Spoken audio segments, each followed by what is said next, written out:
Greetings, and more greetings to you, good people. My name is DJ Holly, and welcome to Chitubu Chisingapu, Chitubu Che Content. If it's your first time here, join your subscribe button and the notification bell so that you don't miss out on any exciting content uploaded. And kanongo gara uri mugaro wepanapa dango kutenda nekurumidza kubhadhara rent.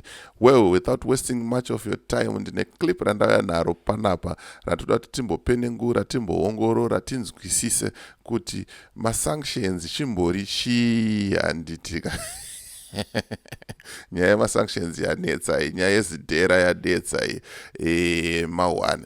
But ndine clip randauya naro panapa raDr Arthur vachitaura iwo kuti aiwa kune mhando mbiri dzemasanctions, and toda kuti tijambire muclip iri vatitsanangurira kuti mhando mbiri idzi ndedzipi, zvinofamba sei handitika, and then towane neruzivo, tonzwisisa kuti the reason why tiri kunzi takapiwa masanctions, tiri kupiwa masanctions chimbori chii chatiri kutadza, so that patinozotaura nyaya dzemasanctions idzi tinenge taane ruzivo, taane a better understanding kuti masanctions acho anokonzerwa nei uyezve zvii zvinenge zvaitika handitika. Saka without wasting much of your time, rega tijambire muclip.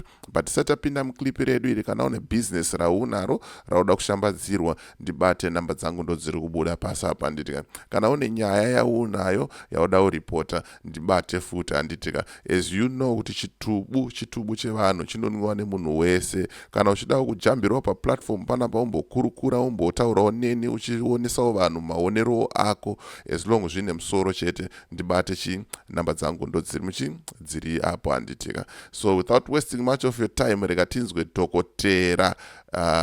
Arthur Mutambara vachitaura ivo kuti kune mhando mbiri dzemasanctions. Saka ngatijambire muclip tinzwe.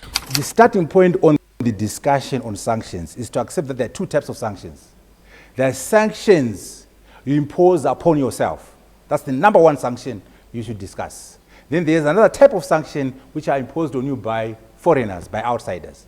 My interest, my bone of contention is that as Zimbabweans, we must address those sanctions we are imposing upon ourselves. Misgovernance, corruption, rigging elections, poor country governance, murdering our own people. Those are sanctions we are imposing upon ourselves. So I'm not even interested in discussing the number two type of sanction, because we as Zimbabweans are not solving the sanctions we are imposing upon ourselves. Shame on us. Right, panapa muri kunzwa Dr. Arthur zvavari kutaura kuti pane mhando mbiri dzemasanctions. One, tinozvikonzeresa tega isusu. Masanctions atinozvikonzeresa tega isusu as Zimbabwe. Pane zvinhu zvatinoita isusu handitika, zvakafanana necorruption, kukanganisa kodzero dzevanhu, kubirira maelections. Zvinhu zvekuti izvozvo zvinoita kuti tiite sei, tirohwe nezvirango zveupfumi handitika. Saka rega tinzwe dhokotera kuti vari kuita sei, vari kutaura kuti chii pamberi apa, tinyatsonzwisisa kuti zviri kunyatsofamba sei. And others to remove sanctions on you when you're busy imposing sanctions on yourself. So that must be understood as the foundational discussion.